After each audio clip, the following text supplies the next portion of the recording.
On Silence of the Lambs, is it true that, did you never speak to Anthony Hopkins? No, never spoke to him. He was scary.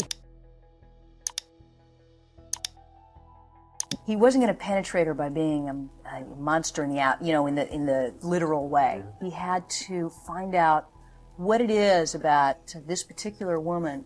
A chilling silence both on and off screen.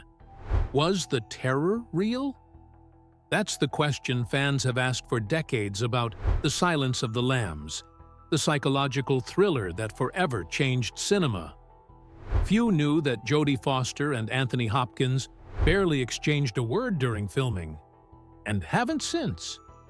Why would Foster refuse to speak to the man behind one of Hollywood's most iconic performances? Was it fear, respect, or something more unsettling? Get ready as we peel back the mask on one of film's most mysterious off-screen relationships. A role that changed everything. For Jodie Foster, The Silence of the Lambs wasn't just another project. It was a career-defining leap that came with enormous pressure. Fresh off winning the Academy Award for Best Actress for The Accused, Foster was determined to choose her next role carefully. She wanted a character that wasn't just memorable, but transformative. When the script for The Silence of the Lambs crossed her desk, she knew immediately it was something special. The psychological complexity, the razor-sharp dialogue, and the unnerving atmosphere drew her in. In multiple interviews, Foster recalled reading the script late at night and being so gripped and so frightened that she couldn't put it down. The story of Clarice Starling's tense dance with Hannibal Lecter tapped into something primal, the terror of confronting the darkest corners of the human mind. Landing the role wasn't simple. Director Jonathan Demme initially had different names in mind for Clarice Starling. Michelle Pfeiffer was one of his first choices, but Pfeiffer reportedly turned down the part because she found the material too disturbing. Foster lobbied hard for the role, convinced she could bring something unique to Clarice, a mix of determination, vulnerability, and quiet strength. It was a gamble, but one that paid off. Once cast, Foster threw herself into the part, researching the world of FBI training, interviewing real agents, and immersing herself in the psychology of a young woman fighting to prove herself in a male-dominated world. Every detail, from Clarice's posture to her precise way of speaking, was intentional, a shield against the horrors she would face. It puts other pressure from the script, in addition to the pressure of putting herself against Anthony Hopkins, an eminent actor starting to be more legendary after the iconic portrayal of Hannibal Lecter. Shooting the movie, she followed her part and distanced herself, later confessing, "We got to the end of the movie and hadn't really had a conversation." The thought of working with him loomed large for Foster, even if he hadn't already slipped on the mask. After all, the movie would be judged based on its vibrant atmosphere that everyone knew between Clarice and Lecter. Hopkins would later say of the legacy of the Lecter films, "I don't know if they want to do another one, but I doubt it. There is talk of doing another one, but I think my personal feeling about it is the third is the last."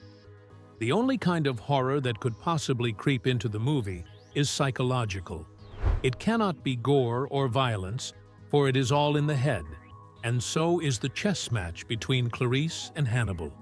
The whole point of it hinging on the wrong move. Compelling, frightening marriage in Foster's mind. She refused to let Clarice be just a victim or a heroine. She wanted to find all the layers in between. The terror and the intelligence, the quiet, burning determination that make Clarice one of the most enduring characters in the history of cinema today. Right from the start, Foster treated the role of Clarice with an intensity and seriousness matched with the same amount of darkness that surrounded the material in a way so high-staked in every respect. And when that first encounter finally came, it left her shaken in a way no script ever could. A terrifying read-through. Jodie Foster had prepared herself for the challenge of facing Hannibal Lecter on screen, but nothing could have braced her for the first time she met Anthony Hopkins in character. As she later bluntly put it, "No, never spoke to him. He was scary." It happened at the cast's initial table read, a moment actors typically use to get comfortable with each other and explore the script without the pressure of cameras or costumes. Foster arrived early, eager to settle in, but as she stepped out for a quick break before the read began, she had no idea how much that day would shake her. By the time she returned to the room, everyone was seated, including Hopkins, quiet, composed, and seemingly ordinary. Then the read-through started, and everything changed. Hopkins didn't simply recite Lecter's lines. He became Lecter in a way that stunned everyone present. His voice, calm and cold, sent a chill through the room. His gaze, focused and unsettling, made it hard to remember they were in a safe rehearsal space. For Foster, it was as if Lecter himself had walked in and taken over. Every word Hopkins delivered dripped with menace, yet there was no shouting, no theatrics, just quiet intensity. Foster later admitted that by the time the reading ended, she was so unnerved that she decided right then she never wanted to speak to Hopkins again. She summed up her reaction simply, "I was just petrified." She wasn't sure she could separate the man from the monster he had embodied so completely. The decision was not made with disrespect. It was a pure instinct reaction. Foster had been attracted to the character of Clarice for her strength in facing the gloom, and at this moment, Foster felt that the darkness had stepped off the printed page and into real life. She's a woman who uses her wits, and her sensitivity, and her perspicacity, and emotions, and vulnerability, and a past that, in some ways, is historically negative. The idea of having a casual chat with Hopkins seemed far-fetched to her. She would rather keep this relationship distant to protect the thin boundary between fiction and reality that had already begun to slip through when Hopkins performed. She wasn't being unfriendly or cold. Rather, it was for her own self-defense.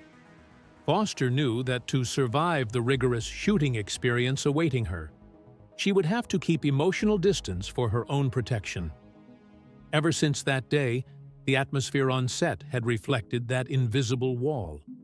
The scenes between Clarice and Lecter were deliberately written to heighten tension, with Lecter in a cage or separated by glass.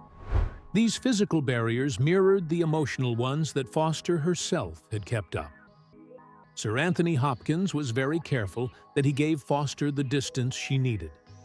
The two actors rarely met beyond their scenes. When they did, Foster kept it brief. She remarked years later on the profound effect the table read had on her, and that she had felt truly scared to work with Hopkins after that. His performance was so brilliant that she only saw him as Lecter and not as Anthony. That rift only grew wider as filming began, shaped by the cold barriers and glass partitions that separated them at every turn.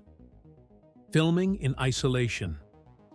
The eerie tension that began at the first table read, "Of the silence of the lambs" didn't fade when filming started.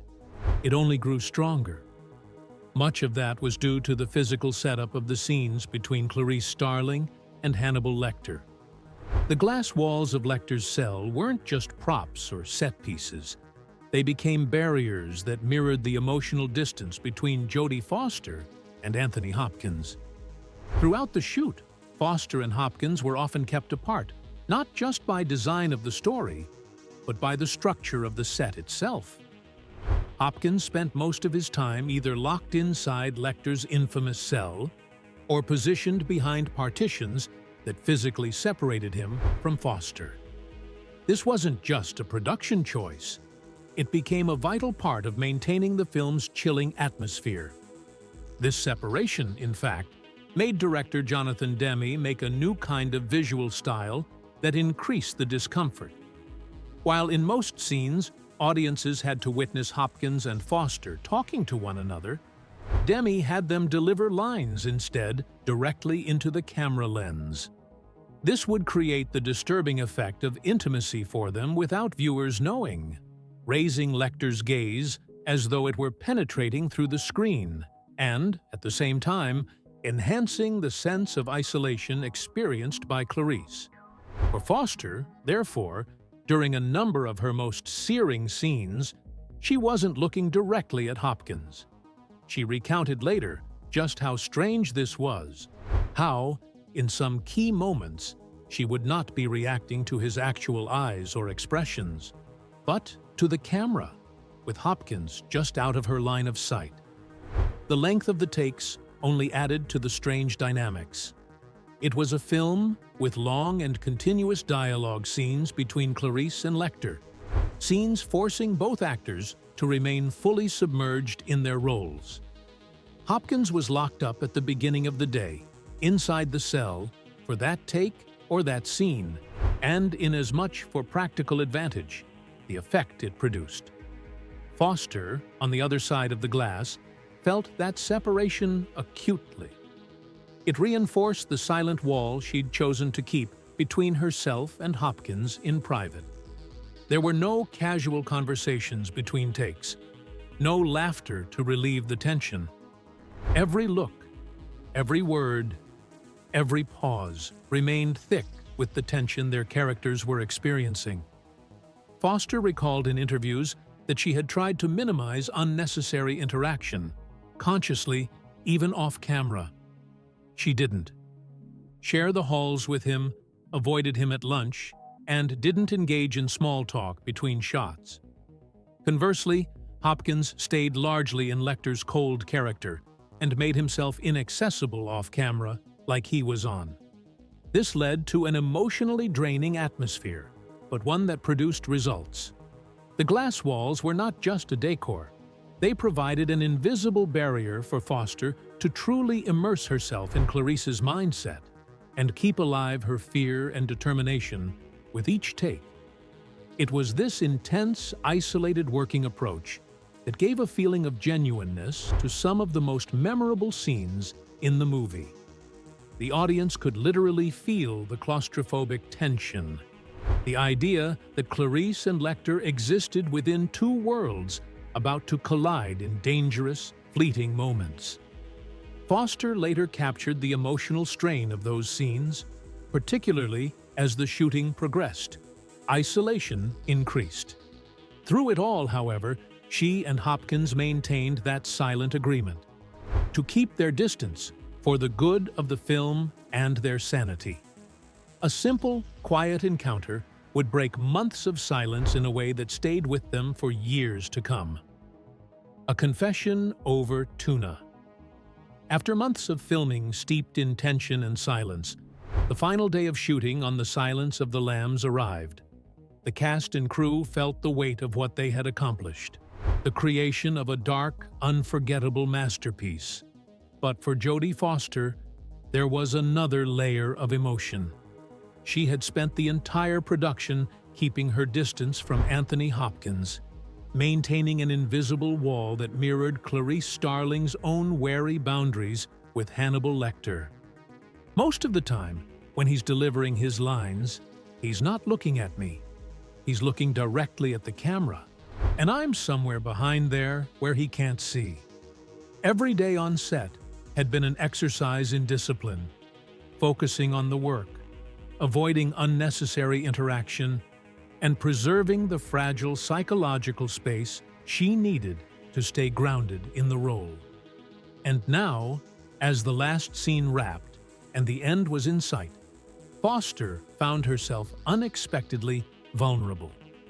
Foster was off on the side, sitting there and eating a simple tuna fish sandwich. The tension finally cracked at a quiet moment between takes, and this scene, after all the tough shooting, seemed simple, almost mundane to her, until she caught sight of Hopkins approaching. For a second, she felt that well-known pang flicker up her chest. What would he say? Would that chilling voice of Lecter echo from the lips of this last time? But no. As Hopkins came near, there was no menace, no lingering shadow of Lecter. Pretty much the opposite, actually. He approached her rather softly, almost shyly. He sidled up to her quietly, as if careful not to disturb the moment. Foster, caught off guard, admitted aloud what she had held back for so long. With tears welling in her eyes, she confessed to Hopkins, "I was really scared of you." It was a raw, honest moment. One actor letting down her guard to another after months of shared work. What happened next surprised her even more. Hopkins responded with genuine warmth, his own vulnerability surfacing. That last moment was a brief flash. Yet did Foster ever feel the after-diamond there? She saw, in that very moment, the man behind Hannibal Lecter, the chilling mask of the cannibal genius. An artist who, like her, bore the heavy burden of those roles. Tender in that parting, yes, but still distanced from one another. What was confessed kindness left too great a distance to instigate any budding friendship or any possible lengthy conversation after the cameras had stopped rolling. In many ways, the bond on screen was now living in reality. They had worked together through silences, dodging carefully the fear and respect that gave their scenes an unforgettable edge. Foster would nostalgia over that moment later on, but with mixed feelings, because it serves as a reminder as to powerful and isolated acting can be. Both she and Hopkins had put everything they had as figures, and, if anything, had kept each other at bay, perhaps as a way of guarding themselves from the dark that's been requested of them. The tuna fish sandwich moment was their unvoiced recognition for that shared experience, one last ephemeral bridge crossing Clarice with Hannibal, and Jodie with Anthony. That reflection would leave her questioning whether the silence she kept was truly driven by terror or by something far more complicated. Jodie's perspective: respect or fear? In the years following the silence of the Lambs, fans and journalists alike often asked Jodie Foster about her famously distant relationship with Anthony Hopkins during filming. Was it genuine fear that kept her from speaking to him? Or was it something else? Foster has always answered with honesty, but with the kind of complexity that only comes from living through such an intense experience. At times, she has spoken of real fear, the kind that seeps into your bones when someone embodies darkness so convincingly that you forget it's an act. Yet at other moments, she has framed that silence as a form of profound respect. For Foster, the truth seems to be that it was both. Hopkins's performance was so powerful, so utterly immersive, that it demanded space. It wasn't about avoiding him because of who he was, but because of who he became. Foster often described how deeply Hopkins's portrayal of Lecter unsettled her, even when the cameras weren't rolling. His stillness, his precise diction, his unnerving ability to deliver the most terrifying lines with calm detachment. It all blurred the line between fiction and reality. His Lecter stare, as she sometimes called it, felt like it pierced right through her. In fact, Hopkins's choice to speak his lines directly to the camera rather than at Foster during key scenes only added to the effect. She wasn't reacting to an actor playing a part. She was reacting to a force that felt inescapable, cold, and calculating. Foster admitted that in those moments, it didn't feel like acting at all. It felt real. "I started the film without him. I still kept that kind of hold-your-breath feeling about the character just from that first reading," she once recalled, underscoring how deeply that first encounter shaped her entire performance. On the other side of fear, Foster sensed the genius of Hopkins's performance. The intensity of their bond was astonishing, and it raised the brilliance of the whole picture, for which she was thankful. Foster herself is an actor with little time for niceties, and she assessed Hopkins's input into The Silence of the Lambs as being infrequent and special. In interviews, she spoke fondly of him as a generous actor and master craftsman. The distance she maintained was not out of dislike or disdain. Rather, it was in many ways the most venerable form of professional respect. She didn't want to dull the potency of what was transpiring between Clarice and Lecter with any sort of off-camera familiarity. Foster's experience with Hopkins informed her concepts of acting partnerships generally. Rather, it taught her that sometimes the best chemistry relies less on a shared coffee break and more on some carefully preserved tension that the story requires. There is an element of Foster's reflecting that the silences between her and Hopkins protected the very fragile, charged dynamic that made their scenes sear themselves into memory. In a way, their off-screen disconnection became a creative choice to protect the distinctiveness of the realm of expression shared between their characters.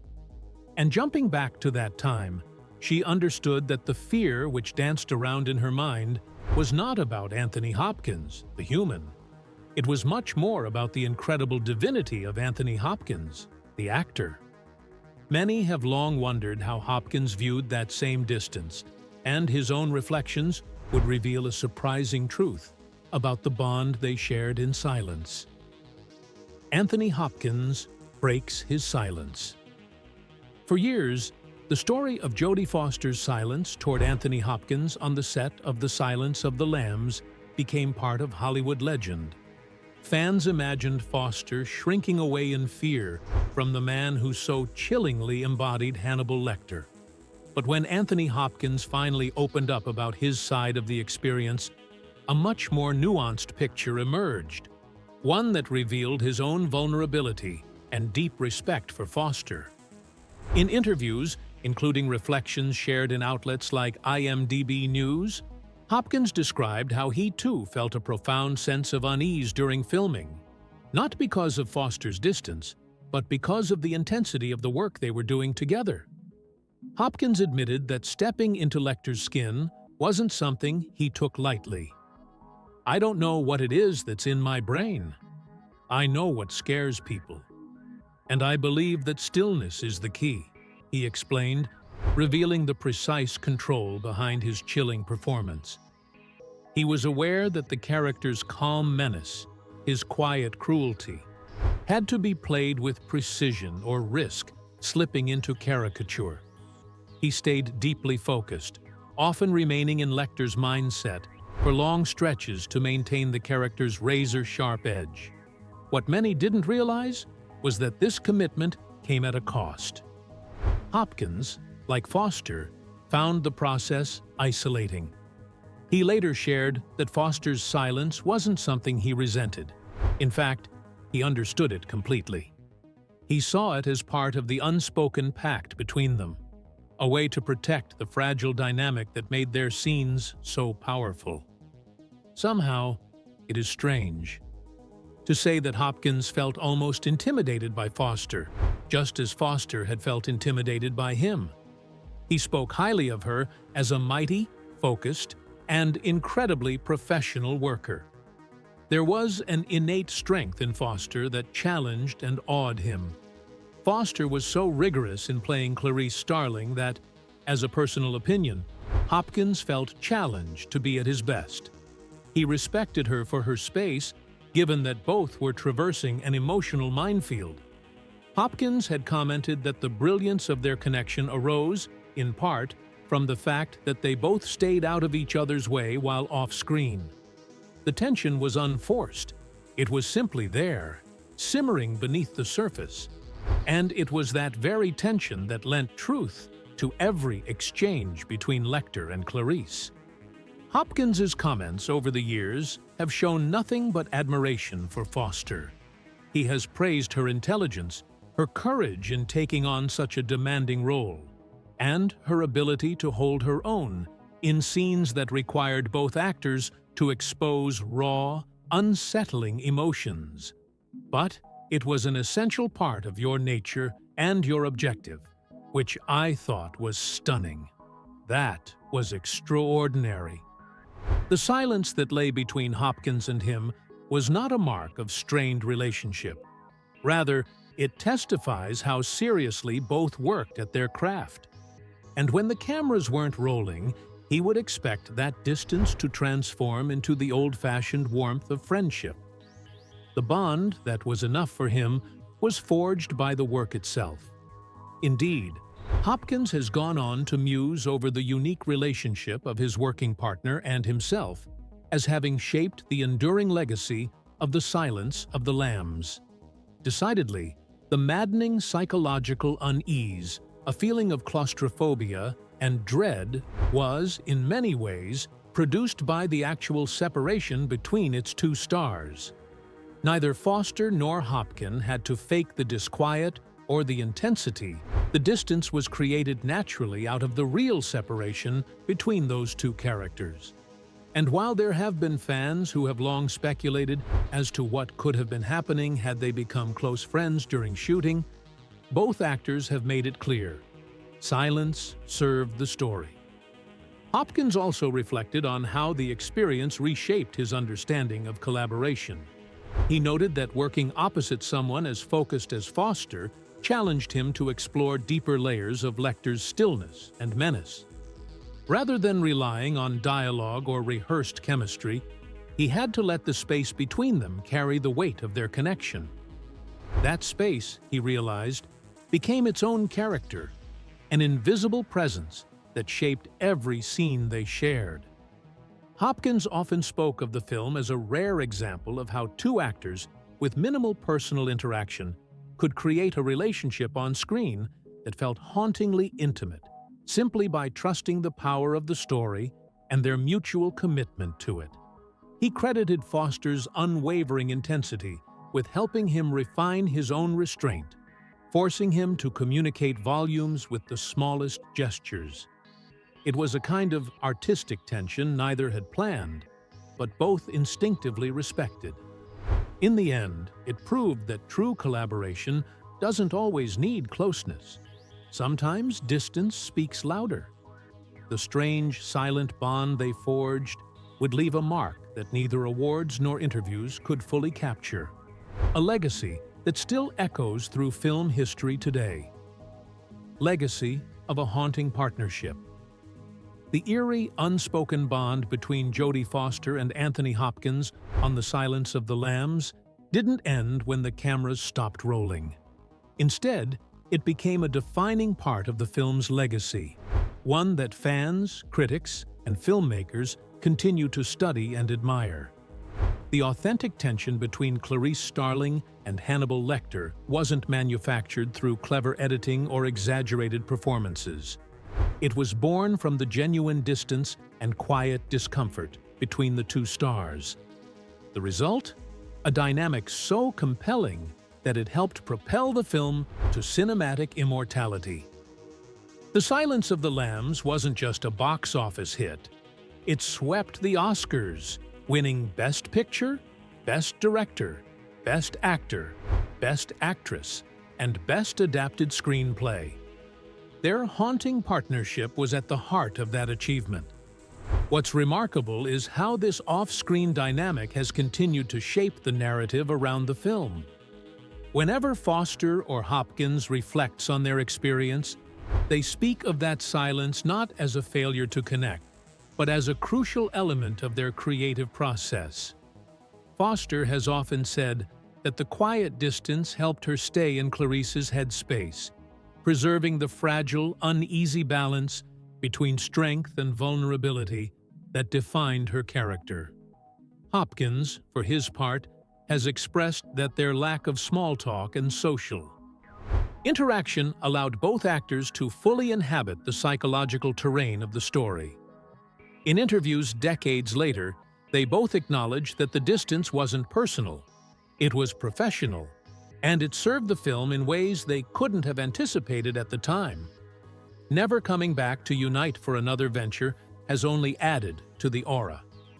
Ever since, fans have wished for a movie to bring the two together, hoping to see that rare chemistry rekindled. But Foster and Hopkins have kept their distance on the screen, as if to honor the magic of what they created, so as not to cheapen it. That's a power in itself. Without further collaborations, The Silence of the Lambs stands alone. An immaculate self-sufficient testament to what happens when two actors surrender themselves, totally committed to the story, perhaps at the cost of having led a relationship together. In Hopkins's own words, the experience challenged him to further investigate the depths of Lecter's stillness and menace as he worked opposite such an inspirational force. Instead of perhaps relying on dialogue or rehearsed chemistry, the two had to allow that space in between them to bear the burden of their connection. That space, which in and of itself became a character, an invisible presence that influenced every moment they shared on screen. Hopkins would often talk about the film as a rare case of two actors, minimal real-life interaction between them, creating a chillingly intimate relationship in front of the camera, simply because of their belief in the story and their commitment to it together. He described it as a kind of artistic electricity, quiet, restrained, but constantly charged. Each scene became a delicate balance of silence and tension, with neither actor overreaching. That restraint, Hopkins believed, was what made their dynamic so unforgettable. And that's probably why The Silence of the Lambs resonates so deeply and for such a long time. It says that for some of the most unforgettable partnerships, few words are spoken, but the effect is far-reaching. What makes their partnership even more special is that it is still a topic for debate around what restraint can do for a performance. In an age where most actors talk about chemistry being built through long rehearsals or off-screen romances, Foster and Hopkins showed that sometimes the strongest ties come from the torture of distance. Their work in The Silence of the Lambs has matured into an ultimate example of subtlety, proving that silence, space, and disciplined focus can create an on-screen bond that feels more intense than any scripted dialogue or staged intimacy. It challenges the conventional wisdom that closeness breeds connection, instead suggesting that emotional tension thrives in separation. The gaps between their scenes became pressure points, amplifying every glance, every pause, every breath. It's a masterclass in doing less and meaning more. If this look behind the scenes of The Silence of the Lambs gave you chills, make sure to like, comment, and subscribe for more untold stories from Hollywood's most legendary films. What do you think? Was Foster's silence driven by fear, or was it the ultimate professional respect? Drop your thoughts below, and don't miss our next deep dive into cinema's most unforgettable moments.